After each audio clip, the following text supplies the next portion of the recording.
Hello यहाँहरू सम्पूर्णलाई ख्रिस्टे अभिवादन जय मसीह अनि नमस्कार मेरा प्रिय मित्रहरूमा। म परमेश्वरको वचन तपाईँहरूको बिचमा लिएर आएको छु। साँच्ची नै हामीले कहिलेकाहीँ सोच्ने गर्छौँ, मलाई जति धेरै दुःख त कसलाई पो भएको छ होला, मलाई जति धेरै तनाव त कसलाई पो भएको छ होला, यति वर्ष भइसक्यो मैले प्रार्थना गरेको मैले जवाब पाएको छैन, यति वर्ष भयो मैले प्रभुसँग मागेको मैले पाएको छैन। धेरैचोटि हाम्रो जीवनहरूमा त्यो किसिमको सवालहरू आउँदछ प्रिय मित्रहरू। अनि बाइबलमा पनि हेर्ने हो भने दाउद चाहिँ यस्तो व्यक्ति थिए, उनी गोठालो थिए होइन। अनि एउटा परिवारबाट पनि हेपिएको, अनि परिवारले पनि मनै नपराउने, परिवारले पनि त्यागिएको, मन नपराएको, नरुचाइएका व्यक्ति थिए।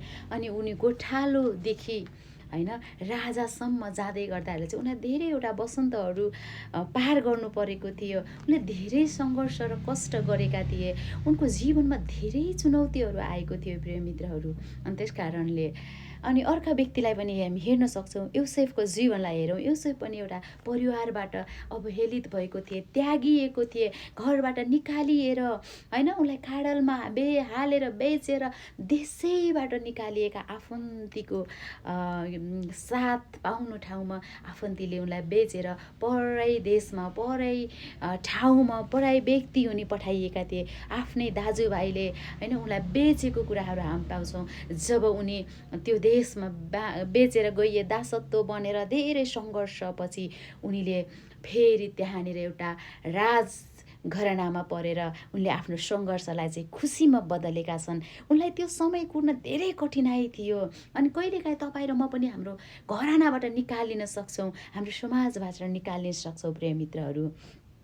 सङ्घर्ष चाहिँ हामीले गर्नुपर्छ, कुर्न चाहिँ हामीले पर्दो रहेछ भनेर हामीले योसेफको जीवनबाट अनि दाउदको जीवनबाट हेर्न सक्छौँ। त्यसै गरी हामीले रुथको जीवनलाई पनि हेर्ने हो भने प्रिय मित्रहरू, उसलाई चाहिँ एउटा श्रीमान गुमाएको, ससुरा गुमाएको, देवर गुमाएको, अनि उसलाई धेरै कुराको दोष यस्तरकै कारणले भएको हो कि भनेर मानिसहरूले त्यहाँनिर दोषहरू पनि लगाइरहेका छन्। अनि उसको जीवन यति कठिनाइ र सङ्घर्ष थियो, यति मेहनत गर्नुपर्ने थियो, उसको जीवनमा बस्ने बाँस खाने घाँसको टुङ्गो पनि थिएन।